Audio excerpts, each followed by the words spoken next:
After our family reunion, I opened my bank app. Every dollar gone. My brother-in-law sneered. "We needed it more than you." My hands shook as I grabbed my bag and said, "Then you'll love what happens next." Their laughter stopped when a deafening crash shook the house. The door burst wide open. Can you imagine the gut-wrenching shock, the ice-cold dread of checking your bank account and seeing every single penny you've ever earned? Every cent you fought for, built your dreams on, completely gone? That's exactly what happened to me, Rebecca. And as I stood there, trembling, my own brother-in-law looked me straight in the eye, a sickening smirk on his face, and dared to say, "We needed it more than you." What would you do if your family stole your entire life's work? Before I dive into how the hell a family reunion turned into a crime scene, let me know where you're watching from in the comments, and if you've ever had to stand up against family betrayal, hit that like and subscribe button. See, I've always been the responsible one. Growing up in Portland, my parents ran a small hardware store, instilling in my sister Allison and me the value of hard work. While Allison was off socializing, I was saving every dollar from my summer jobs, dreaming of building something of my own.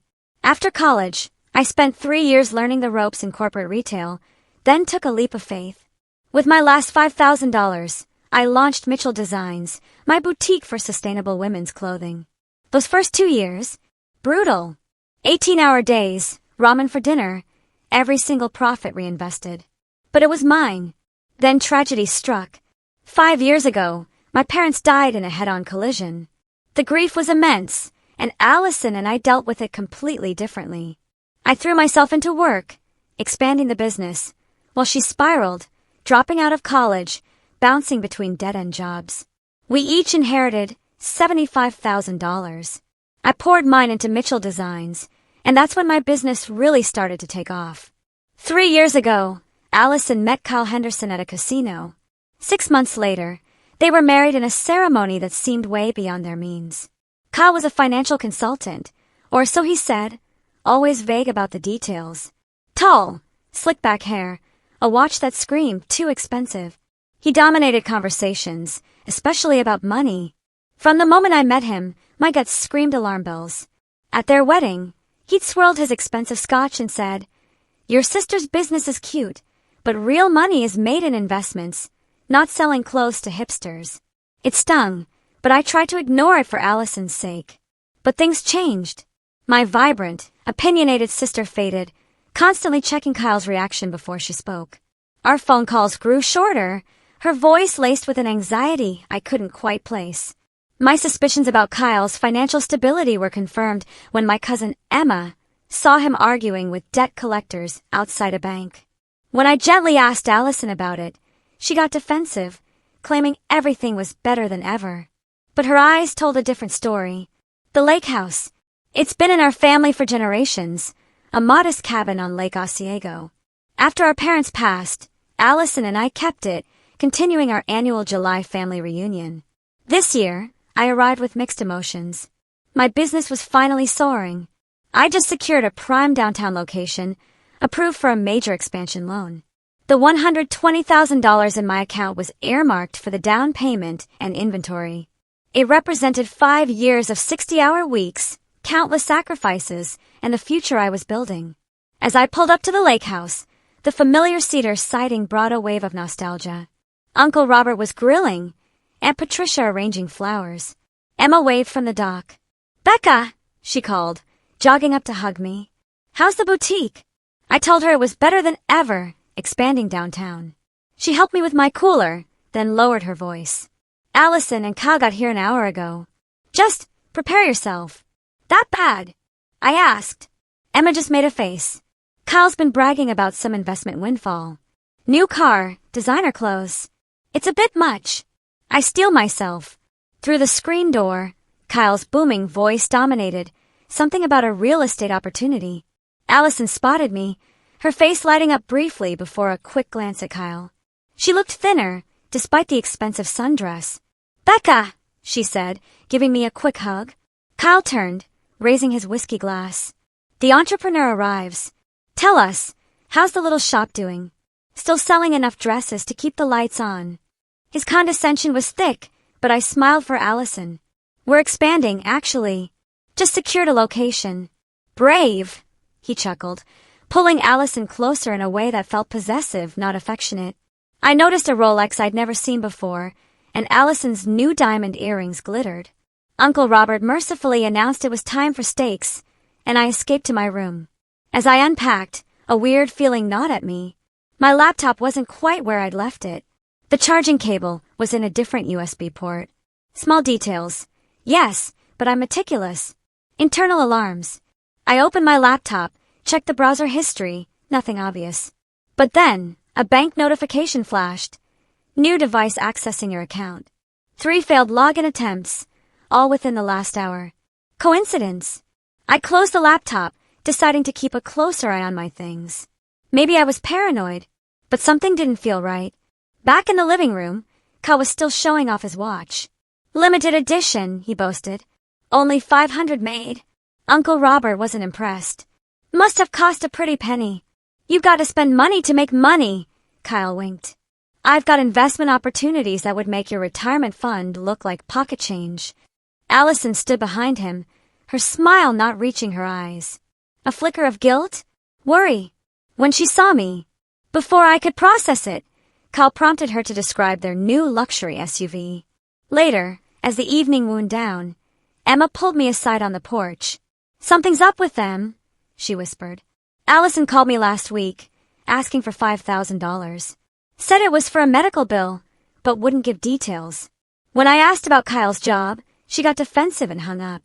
I sighed, watching the moonlight on the lake.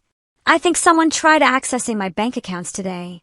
My laptop was moved. I got security alerts. Emma's eyes widened. You don't think?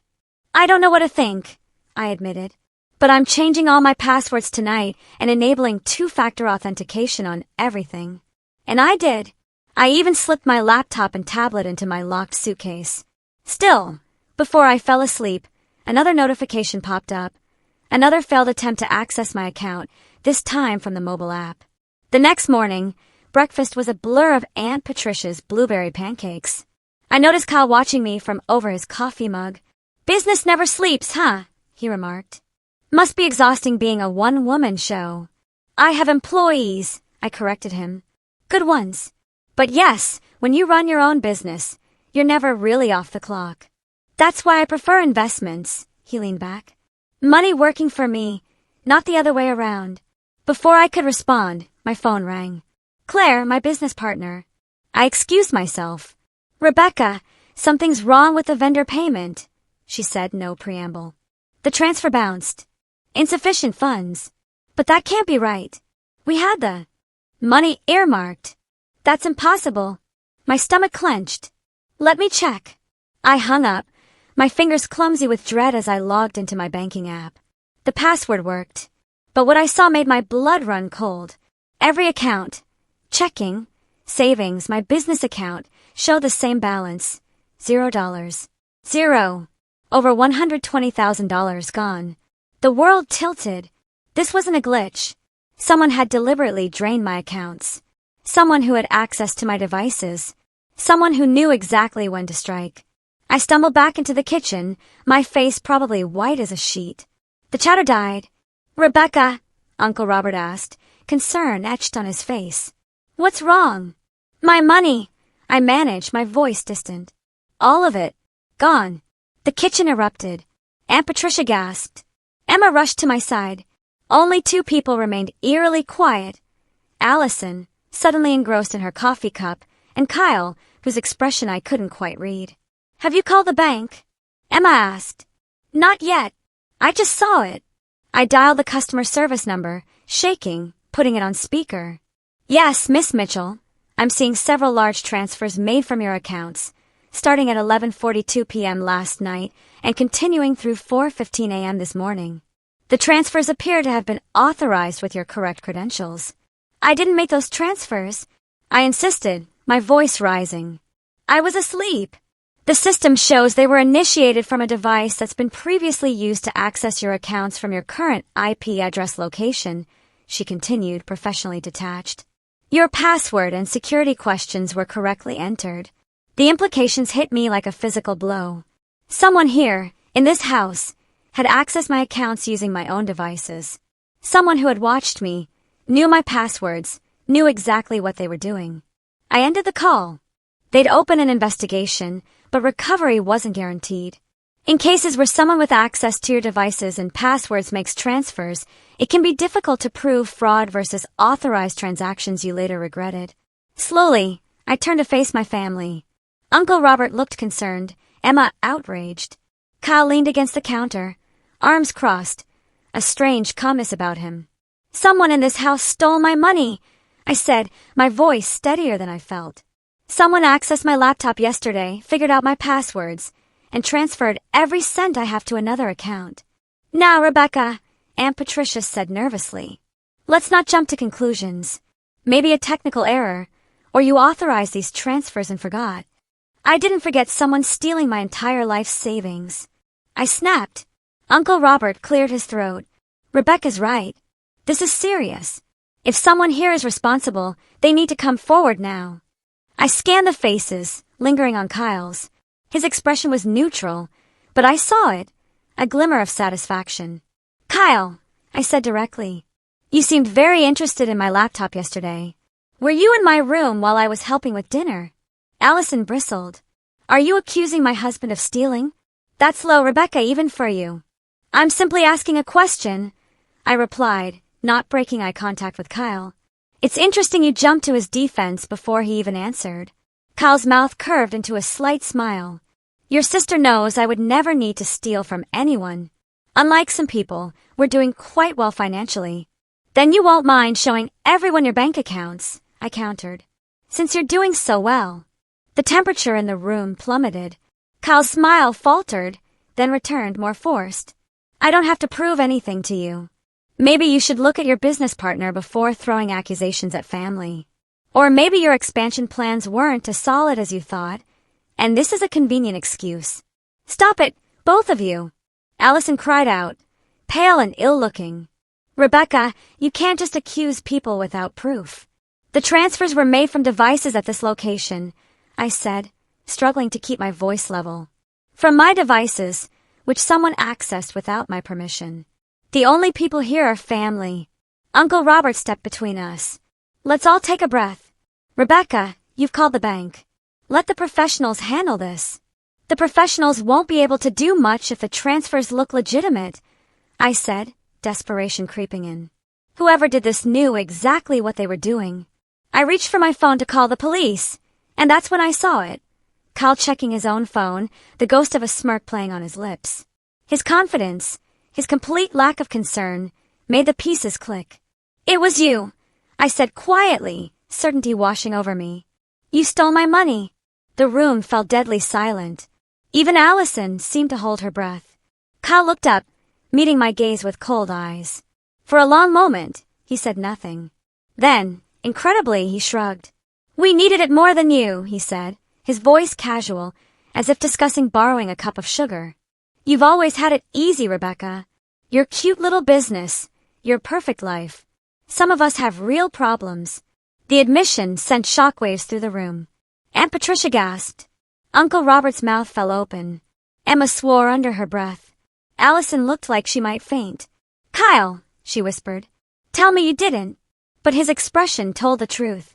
My brother-in-law had stolen my life savings, and he wasn't even trying to deny it. "You son of a bitch," I breathed, anger replacing shock.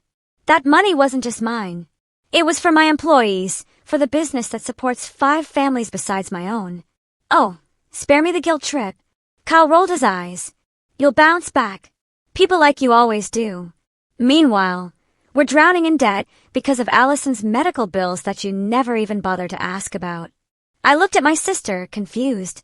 "What medical bills?" "Allison, are you sick?" She wouldn't meet my eyes. Kyle shot her a warning glance. "It doesn't matter," he dismissed. "What matters is we needed that money more than you did. Consider it a family loan." "A loan?" I was nearly shouting now. "You stole $120,000 from me. I'm calling the police." Kyle's expression hardened. "I wouldn't do that if I were you. Family loyalty goes both ways, Rebecca. You really want your sister to suffer because you can't share your good fortune." Don't you dare talk to me about family loyalty after what you've done. I seethed, reaching for my phone. Kyle lunged, grabbing for it. I said, no police. Uncle Robert stepped between us as Emma pulled me back. Kyle, that's enough, he shouted. In the chaos, I caught a glimpse of Allison's face. Not just upset, but terrified. Not of me, but of Kyle.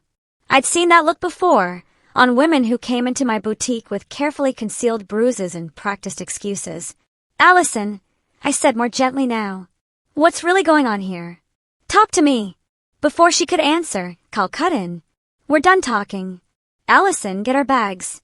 We're leaving. You're not going anywhere until I get my money back, I said firmly. Every penny of it.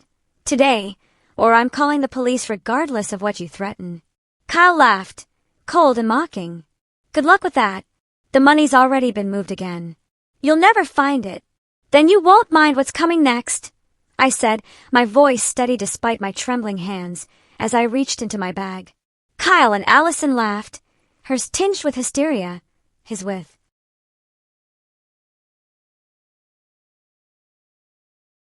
contempt. That's when we heard it. A loud, authoritative bang that shook the entire house. For a moment, everyone froze. Then came the unmistakable sound of the front door being forced open, followed by heavy footsteps. Police! Everyone, stay where you are. The kitchen fell into stunned silence. 2 uniformed officers appeared in the doorway, followed by a plainclothes detective. Rebecca Mitchell? The detective asked, looking directly at me. I nodded, still processing their sudden appearance. Yes, that's me. I'm Detective Harmon with Portland PD Financial Crimes Unit, she said, showing her badge. We received an automated alert about suspicious activity on your accounts and attempted identity theft in progress.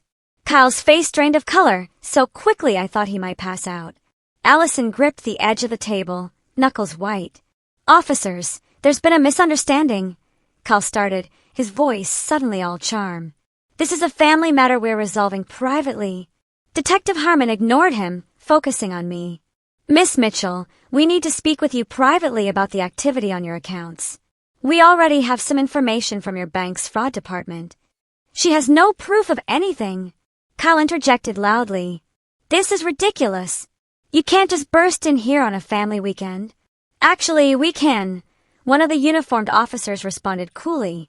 We have probable cause, and Ms. Mitchell's bank has already provided preliminary evidence of fraud. A surge of hope flooded through me. I followed Detective Harmon to the living room. She explained that my bank's fraud detection system had flagged the unusual activity, automatically alerting authorities when the pattern matched known fraud schemes. We need your formal statement, she said, but we've already frozen the receiving accounts. With your cooperation, we have a good chance of recovering most of your funds. When we returned to the kitchen, the atmosphere had shifted dramatically. Kyle was pacing, his earlier smugness replaced by barely controlled panic. Allison sat hunched at the table, tears streaming down her face. I'd like my money back, I said firmly, facing Kyle. Every penny of it.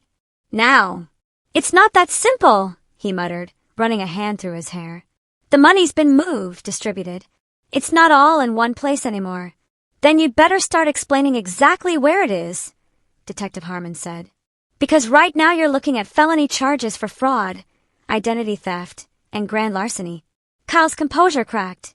You don't understand. We had debts. Gambling debts to people you don't want to cross. They were threatening us. Allison let out a choked sob. Kyle, stop lying. There are no loan sharks. Just tell the truth for once. The room fell silent again as all eyes turned to my sister. Allison, I asked gently, what's really going on? She looked up, her face a mask of shame and fear. There are no medical bills, Becca. I'm so sorry. He's been gambling everything away. My inheritance, my savings, even taking out loans in my name.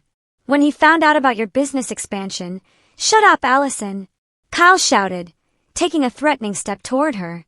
The uniformed officers moved quickly, positioning themselves between Kyle and my sister. Sir, stand down now, one ordered firmly. Detective Harmon turned to Allison. Mrs. Henderson, are you saying your husband coerced you into this scheme? Allison nodded, unable to speak through her tears. She's lying, Kyle protested. This was her idea, too. Tell them, Allison. Tell them how you agreed we deserve that money more than your stuck-up sister. I felt physically ill watching my sister shrink under his accusations. How long had this been going on? How had I missed the signs? Kyle Henderson, you're under arrest for fraud, identity theft, and grand larceny, Detective Harmon announced, nodding to the officers who moved to handcuff him. This is ridiculous. Kyle struggled. It's my word against hers. You have no proof I did anything. Actually, Uncle Robert spoke up unexpectedly, his jovial face now grim. Rebecca isn't the only person in this family you've stolen from. All eyes turned to him. Last Christmas, my retirement account was accessed. $10,000 disappeared. It reappeared 3 days later, and I thought it was a banking error. Now I'm wondering if Kyle was testing the waters, seeing if he could get away with it. Uncle Robert, why didn't you say anything? I asked, shocked. I didn't want to upset the family during the holidays, he admitted. And when the money returned, I convinced myself it was just a glitch. Anyone can make accusations. Kyle said desperately. You have no proof. That's where you're wrong, I said, reaching into my bag. I do have proof. Kyle's expression faltered. I pulled out my phone and opened an app. After someone tried to hack my business accounts last year, I installed security software on all my devices. It takes snapshots every time someone enters incorrect passwords and tracks all access attempts. I handed my phone to Detective Harmon. She scrolled through the evidence. Clear images of Kyle using my laptop in my bedroom, timestamp data showing his failed and successful login attempts, even keylogger data capturing the account numbers he transferred my money to. This is quite comprehensive, the detective remarked, impressed. Kyle's face contorted with rage. You set me up. You knew all along, and you let me walk right into this. No, Kyle, I said evenly. You set yourself up. I just made sure you couldn't get away with it. As the officers began leading Kyle away, he turned to Allison with a look that sent chills down my spine. This isn't over, he hissed. Remember what I told you would happen if you ever crossed me. Detective Harmon immediately took note. Add intimidation of a witness to the charges, she instructed the officers. Allison collapsed into sobs as Kyle was let out, the screen door slamming behind them. I rushed to her side, wrapping my arms around her.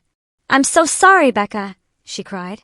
I knew what he was doing was wrong, but I was so scared. He said if I ever told anyone she couldn't finish, but the implication was clear. The bruises I'd glimpsed earlier suddenly made terrible sense. It's okay, I soothed, though nothing about the situation was okay. You're safe now.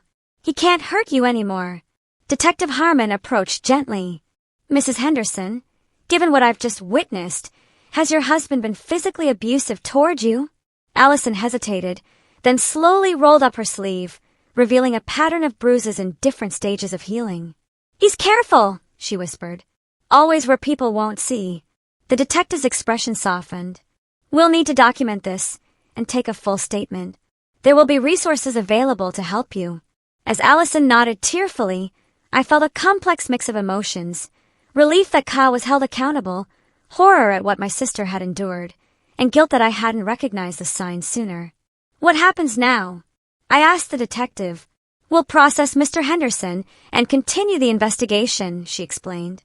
Your bank is already working to reverse the transfers. With the evidence you provided, there's a good chance you'll recover most, if not all, of your money. After taking preliminary statements, the detective left her card, promising to be in touch. As the police cars pulled away, the family gathered in stunned silence. Uncle Robert broke it. I think we all need a strong cup of coffee, or something stronger. Aunt Patricia dabbed at her eyes. 30 years of family reunions. I never imagined anything like this. Emma sat beside Allison, holding her hand. You're not alone, you know. We're all here for you. I looked around at my family.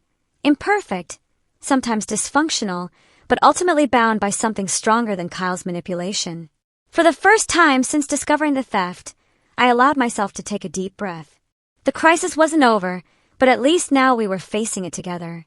What Kyle never understood about me was that I'd learned to be prepared for the worst while hoping for the best. The boutique industry is cutthroat, and I'd weathered my share of storms. Last year, a disgruntled former employee tried to hack my business accounts. It was caught quickly, but the experience left me paranoid in a healthy way. I hired Maya Patel, a cybersecurity consultant. Think of it as insurance, Maya had told me, installing sophisticated monitoring software on all my devices. You hope you never need it, but if you do, you'll be grateful you have it. The morning after Kyle's arrest, while Allison was giving her formal statement, I sat on the porch with Maya on a video call. Your security measures worked perfectly, she confirmed, reviewing the data. The software captured everything. Timestamps, keystrokes, account numbers. The snapshots even show him inputting the receiving account details. Thank God I listened to you, I said, still processing how close I'd come to losing everything. Can you send all this to Detective Harmon? Already packaged and encrypted for law enforcement, Maya assured me. Rebecca, I don't mean to pry, but this wasn't some random hacker. This was family. Are you okay? I gazed out at the lake. I'm still processing, but I'll be all right. After the call, Emma found me in the kitchen. You knew, she said. Not a question, but an observation. You suspected Kyle and were prepared for this. I accepted the coffee. Not exactly. I knew someone tried accessing my accounts, but I wasn't sure who. The security measures were already in place from a previous incident. Emma shook her head, impressed. Always 2 steps ahead. That's why your business succeeds where others fail. I wish I'd been more aware of what was happening with Allison, I said, guilt creeping in. All this time, he was abusing her, controlling her, and I had no idea. Abusers are masters at hiding their true nature, Emma said gently. And Allison was too scared and ashamed to reach out. Our conversation was interrupted by Uncle Robert, grim-faced. I just got off the phone with my friend at the credit union. I asked him to check if anyone else in the family might have been compromised. My dread grew. And Aunt Patricia's retirement account showed unusual access patterns 3 months ago. Nothing was taken, but someone was definitely looking around. And my son's college fund had $1,000 missing last month that was returned 2 days later, disguised as a bank adjustment. He was testing the waters, Emma realized, seeing what he could get away with before going for the big score, Rebecca's accounts. Uncle Robert nodded. I've asked everyone to check their accounts and credit reports. Who knows how many of us he's targeted? Later that afternoon, I found myself alone with Allison. She sat on her bed, looking smaller and more vulnerable than I'd seen her since childhood. I don't know who I am anymore, Becca, she whispered. 3 years with him, and I lost myself completely. I became whatever he wanted me to be. I sat beside her, taking her hand. You're still you. You're still the girl who used to organize neighborhood talent shows and stand up to bullies at school. He didn't erase that person. He just buried her for a while. Tears slipped down her cheeks. I should have told you what was happening. When he started talking about taking your money, I should have warned you. Why didn't you? I asked gently. He had evidence. Things he threatened to use against me if I ever betrayed him, she shuddered. And he said no one would believe me anyway, that they'd all think I was just jealous of your success. What kind of evidence? I asked, suddenly alert. He made me do things. She could barely get the words out. Take things from stores. He filmed it. Said he'd send it to everyone we know, to the police. Said I'd go to jail. My blood boiled at the calculated cruelty. Allison, that's blackmail and coercion. Detective Harmon needs to know about this. I told her this morning, she admitted. They're adding more charges, and they found other victims, other women before me. The revelation didn't surprise me. Someone capable of Kyle's level of manipulation rarely stopped at one victim. While searching through Kyle's belongings for any additional evidence, Uncle Robert made a disturbing discovery, a hidden folder containing personal information on several family members, including bank account numbers, social security numbers, even copies of driver's licenses. He's been planning this for years, Uncle Robert said, showing me the folder. Collecting information bit by bit, probably every time we got together as a family. Among the documents, I found something that made my stomach turn, a detailed timeline of my business activities, including notes about my expansion plans and loan application. Kyle had been stalking my business success, waiting for the perfect moment to strike. By evening, Detective Harmon returned. We've frozen all accounts connected to your brother-in-law, she informed us. The good news is we've located most of your money, Miss Mitchell. The bad news is he converted some of it to cryptocurrency, which is harder to trace. We're working on that portion. What about the other victims? I asked. Uncle Robert found evidence he was targeting more family members. We are expanding the investigation, she confirmed. Mr. Henderson appears to have been running a rather sophisticated identity theft operation, not just within your family, but potentially targeting others as well. After the detective left, I sat with Allison on the dock, our feet dangling in the cool lake water. What will you do now? I asked her. She took a deep breath, drawing strength from the expansive sky. Get a divorce, obviously. Find a therapist. Maybe go back to school and finish my degree. You could stay with me for a while, I offered. I have the spare room.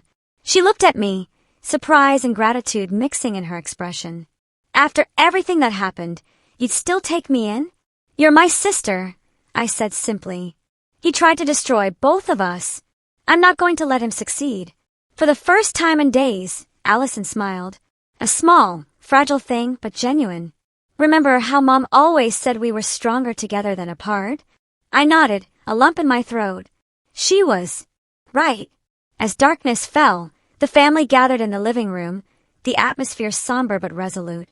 The weekend, meant for reconnection, had instead revealed deep fractures, but also the strength that held us together. I've spoken with a lawyer friend, Uncle Robert announced. He's agreed to represent Allison pro bono in the divorce proceedings. Aunt Patricia, ever practical, added, and I've called my friend at the women's shelter. They have resources to help Allison get back on her feet. Emma raised her glass of wine. To family, the real kind. The ones who have your back, not the ones who stab you in it. We all drank to that, even Allison, whose hands had finally stopped trembling. Later, as I lay in bed, my phone buzzed with a text from Detective Harmon. Update! Cryptocurrency recovered. Total recovery now at 94% of stolen funds. We'll continue working on remaining 6%. Relief washed over me. My business would survive. The expansion could proceed. Kyle hadn't managed to destroy what I'd built. But more importantly, my sister was free from his control, and that was worth more than any amount of money. 2 days later, Detective Harmon called us back to the lake house for what she called a controlled confrontation. Kyle, released on bail, but under strict monitoring, was brought back to face us. Sometimes, the detective explained, in complex fraud cases, getting the perpetrator to speak freely in familiar surroundings can reveal information about additional victims or hidden assets. Kyle sat stiffly, looking diminished without his usual arrogant posture. His eyes darted around, still calculating. I want to start by saying I've done nothing illegal, he began, his voice taking on that reasonable tone I'd heard him use countless times to manipulate situations. This is all a misunderstanding that's gotten out of hand. A misunderstanding? I couldn't help interrupting. You stole over $100,000 from me. That's not a misunderstanding. That's a felony. Kyle's expression hardened. You have no proof I did anything. For all anyone knows, Allison could have accessed your accounts. She knew your passwords, too. My sister flinched beside me, and a surge of protective anger flared. Is that your defense? Trying to blame your wife? I'm simply pointing out reasonable doubt, Kyle said smoothly. The prosecution will need to prove beyond. Save the legal talk, Mr. Henderson. Detective Harmon cut in. We have more than enough evidence to proceed with charges. What we're doing today is giving you a chance to cooperate, potentially reducing your sentence. Kyle scoffed. You have nothing. Some circumstantial evidence. Maybe a few account numbers. Nothing that definitively ties me to any transfers. It was the opening I'd been waiting for. I glanced at Detective Harmon, who gave me a subtle nod. Actually, I said, reaching for my tote bag, we have much more than that. Kyle's eyes followed my movements as I pulled out my tablet. What is that supposed to be? Remember last Christmas, when you asked about my business security after that hacking attempt? I asked conversationally, how interested you were in what measures I'd taken. A flicker of unease crossed his face. Vaguely. What I didn't mention, I continued, was that after that incident, I installed security cameras in my bedroom at the lake house. Small ones. Very discreet. The blood drained from Kyle's face so quickly I thought he might faint. You're bluffing, he whispered, the confidence gone. Am I I turned the tablet around. On the screen was crystal clear footage of Kyle in my bedroom, methodically searching through my belongings, finding my laptop, and sitting at the desk to access it. "This is illegal surveillance," he sputtered, looking desperately to Detective Harmon. "She can't record people without consent."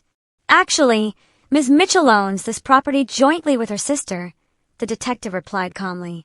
"She's within her rights to install security cameras in her own bedroom, especially after experiencing previous theft attempts." Kyle's eyes darted to Allison, who stared back with newfound strength. "You knew about this?" he demanded. "No," Allison said quietly. "But I'm glad she did it." Kyle's demeanor shifted instantly, his face contorting with rage. "You ungrateful bitch. After everything I've done for you." The officers moved closer as Kyle half rose, hands curled into fists. "Done for her." Uncle Robert's voice boomed. "You've done nothing but abuse and manipulate her. Stay out of this, old man." Kyle snarled. "This is between me and my wife." "Ex-wife, soon enough," Allison corrected, her voice steadier than I'd heard it in years. Kyle laughed, ugly and threatening. "You think it's that easy to leave me? I own you, Allison. I know every dirty little secret, every weakness. By the time I'm done, you'll have nothing and no one." "That's enough, Mr. Henderson." Detective Harmon stepped forward. "You're now adding witness intimidation to your charges." Kyle ignored her, his focus entirely on Allison. "Remember those videos I have? One phone call and they go to everyone you know. Your boss, your friends, your precious family." Uncle Robert stood, his jovial face now stern with anger. "Are you threatening my niece in front of police officers?" "It's not a threat, it's a promise," Kyle spat. "She belongs to me. Everything she has belongs to me, including her stuck-up sister's money." I exchanged glances with Detective Harmon, who gave me another subtle nod. Everything Kyle said was being recorded, each threat adding to the case against him. "I think we've heard enough," the detective said. "Mr. Henderson will be facing intimidation and coercion charges based on your statements here today." Kyle suddenly seemed to realize his mistake, his lawyer's facade slipping. "I'm under stress. I didn't mean any of that." "I think you meant every word," I said, standing to face him. "And I think you've been using those same threats to control my sister for years. But here's what you never understood about our family, Kyle. We protect our own." "Against who?" he sneered. "You couldn't even protect your precious business accounts from me." "Couldn't I?" I raised an eyebrow. Those cameras weren't the only security measure I had in place. The cybersecurity consultant I hired installed tracking software that recorded everything you did on my devices. Every keystroke, every password attempt, every account number you entered. We have it all, Kyle. Every move you made is documented. The realization that he'd been outplayed all along hit him visibly. His shoulders sagged, and for the first time, I glimpsed the coward beneath the confident exterior. "You set me up," he whispered. "No," I corrected him. "I protected myself. There's a difference." Before Kyle could respond, a commotion at the front door. Two men in suits entered, flanked by uniformed officers. "Kyle Henderson," one announced, holding up a badge. "FBI, we have some questions about your involvement in an identity theft ring operating across state lines." Kyle's face went from pale to ashen. "I don't know what you're talking about." The FBI agent's expression remained impassive. "We've been investigating a sophisticated fraud operation for months. Your name came up repeatedly. When the local police reported your arrest, it connected several dots for us." "This is ridiculous," Kyle protested weakly. "I'm a financial consultant, not some criminal." "Is that why we found evidence of at least 12 stolen identities on your cloud storage?" the agent asked. "Or why your name appears on leased documents for properties where stolen credit cards were being manufactured?" As the implications sank in, I realized Kyle's theft from my accounts wasn't an isolated incident. It was part of a much larger operation. The family reunion had simply provided convenient access to my devices. The FBI agents continued questioning Kyle, who grew increasingly agitated. When they mentioned a co-conspirator named Marcus, who had already agreed to testify, Kyle lost what remained of his composure. "Marcus is lying!" he shouted, jumping to his feet. "I never touched those credit card numbers. That was all him and Vaughn." The agents exchanged satisfied glances. Kyle had just implicated himself and provided another name. As the situation spiraled, Kyle made one desperate move. He lunged toward the door, shoving past an officer in a frantic escape attempt. The commotion was brief but chaotic, officers wrestling Kyle to the ground as he fought and shouted threats. "This isn't over," he yelled as they handcuffed him. "Allison, tell them I didn't do anything. Tell them." My sister stood perfectly still, watching her husband's breakdown with a strange detachment. "I'm done lying for you, Kyle," she said quietly. "I'm done being afraid." Something in Kyle seemed to snap at her words. As the officers pulled him to his feet, he fixed her with a look of pure hatred. "You're nothing without me. Nothing. You'll come crawling back when you realize you can't make it on your own." Allison walked slowly toward him, stopping just out of reach. For a moment, the room held its breath. "I was nothing with you," she said, her voice clear and steady. "Without you, I can finally be myself again." As the officers led Kyle away, his threats fading into the distance, Allison turned to me, tears in her eyes, not of fear or sadness, but of relief. "It's really over," she whispered. I pulled her into a tight hug. "Yes, I promised. It's really over." The FBI agents remained to take additional statements, explaining that Kyle's arrest would lead to more discoveries about the identity theft ring. What had started as a personal betrayal had revealed a criminal operation affecting countless victims beyond our family. That evening, as the law enforcement officials finally cleared out, our family gathered on the porch, watching the sunset over the lake. The reunion that had begun with such tension had transformed into something unexpected, a true coming together in the face of betrayal. "You know," Emma said, breaking the contemplative silence, "this isn't how I picture this weekend going, but I think we're closer now than we've been in years." Uncle Robert nodded thoughtfully. "Sometimes it takes a storm to clear the air," Aunt Patricia, ever practical, added, "and to show you who brings an umbrella and who leaves you to get soaked." The simple analogy brought unexpected laughter, releasing some of the tension. As darkness fell, I sat beside Allison on the steps, shoulders touching in quiet solidarity. "What happens now?" she asked softly. "Now," I said, "we rebuild. Together." 1 month after that disastrous family reunion, I sat in my newly opened boutique, watching the morning sunlight filter through the large front windows. The space was everything I dreamed of. Airy, elegant, with exposed brick showcasing our sustainable collections. My phone buzzed with a text from Claire. "Day numbers looking amazing. Your interview with Portland Style is already driving traffic. You were right about everything." I smiled, allowing myself a moment of pride. Despite Kyle's best efforts, Mitchell Designs had not only survived but thrived. The expansion was ahead of schedule, and we'd hired 3 new employees. The bank had been surprisingly efficient in restoring my stolen funds. Detective Harmon's detailed evidence and the FBI's involvement expedited the process. Within 3 weeks, I'd recovered 97% of the stolen money. The remaining 3% was tied up in crypto, harder to trace, but the bank had actually covered that portion as part of their fraud protection guarantee once the case was clearly established. My phone rang. "Allison, right on time for our daily check-in." "How's the new place?" she asked, her voice stronger than it had been in years. "Busy in the best way," I replied. "How was therapy?" "Hard," she admitted. "We're digging into the patterns that made me vulnerable to Kyle. Lots of childhood stuff I never dealt with after Mom and Dad died." "That's good though, right? To finally address it." "It is," she agreed. "Painful, but necessary, like lancing an infection." After the reunion, Allison had moved into my spare bedroom temporarily. It had its awkward moments. We were both adults used to our independence. But it also gave us a chance to rebuild the closeness we'd lost. Allison had filed for divorce immediately. The evidence of Kyle's crimes made it relatively straightforward legally, though emotionally, it remained challenging. "Did you hear about Kyle's new charges?" she asked. "No, what happened?" "The FBI found connections to identity theft operations in 3 states, she explained. "They're saying he could face up to 15 years now, especially with the evidence from his cloud storage." The news brought complicated feelings. While I was glad Kyle would face consequences, the scale of his crimes was still shocking to process. How had none of us recognized the monster hiding behind his confident smile? How do you feel about that? I asked carefully. Allison was quiet for a moment.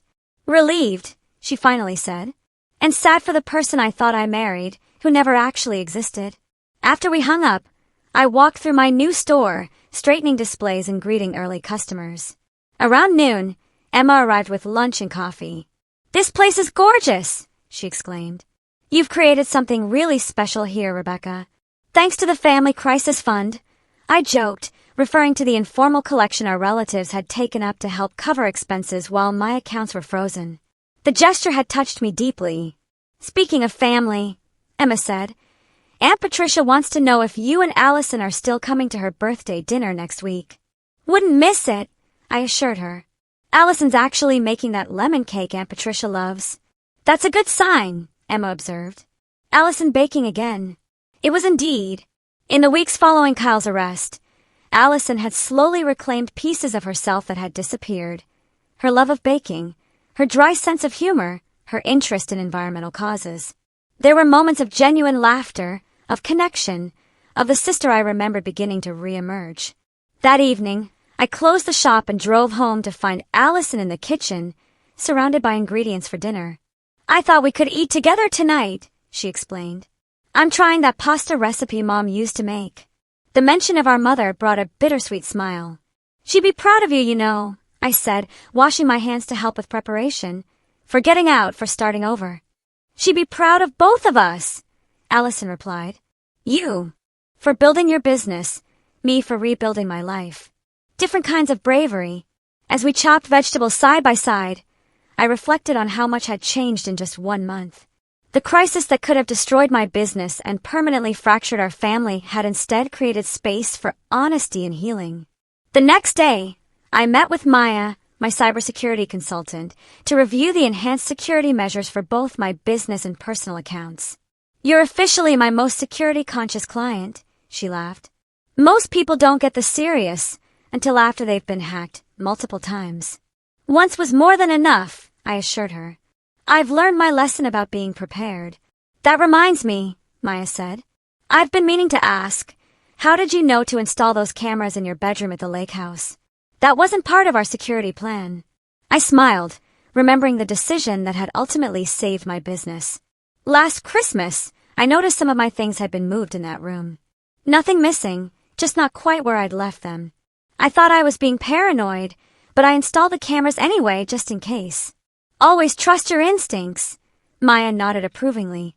Those instincts had served me well in business and ultimately in protecting myself from Kyle's schemes. But they hadn't helped me see what was happening to my sister.